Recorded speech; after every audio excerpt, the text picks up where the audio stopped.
CBC has a Canadian hero on the news talking about the treatment that he received by the IDF, the terrorist organization that we don't condemn as a nation or most other supposed democracies.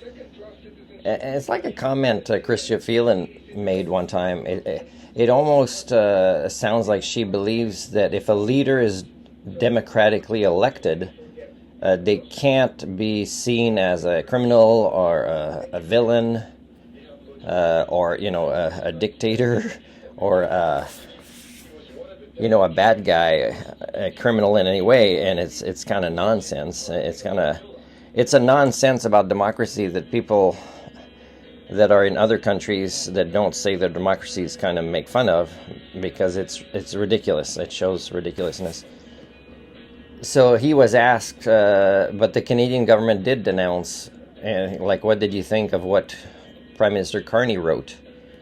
And what he wrote and what his answer was it's not confrontational against Carney, but if I would be confrontation, I would say, Carney, imagine next time you write a comment like this, which is really insensitive to what people went through.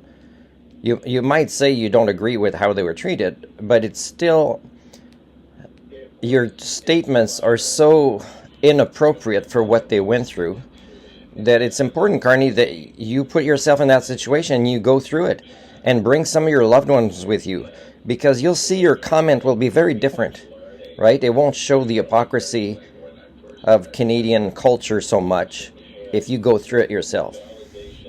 So this vlog here is to tell the BC Human Rights Tribunal what I'm going to do. Just like when I fired the doctor here, I didn't even get a chance to ask my scale questions. It's like a handful of them. But I am going to ask you questions about human rights to see if you walk the talk. If you're really the right people I should put a human rights complaint in the hands of. And what I'm going to ask you relates a lot to the Zionists that have influence in Israel and how they're treating other people for decades and decades.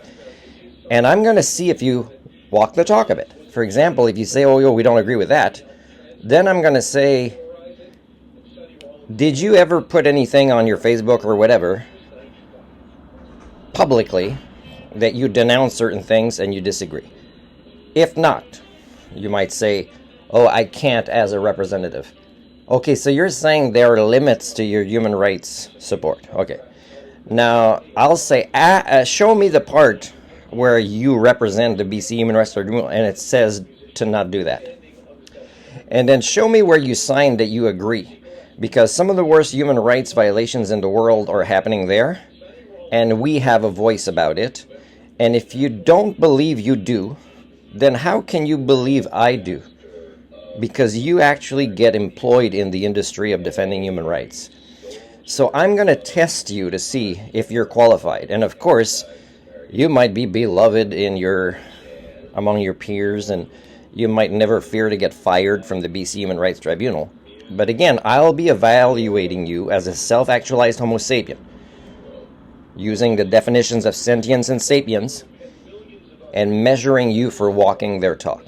And if you don't qualify, then again, we have to push it up and push it up and push it up. And I do realize, I'm a specialist in the human condition, there's no place that it can be pushed up where I will reach a community of Homo sapiens. I know this. My theory explains this. It's conclusive data.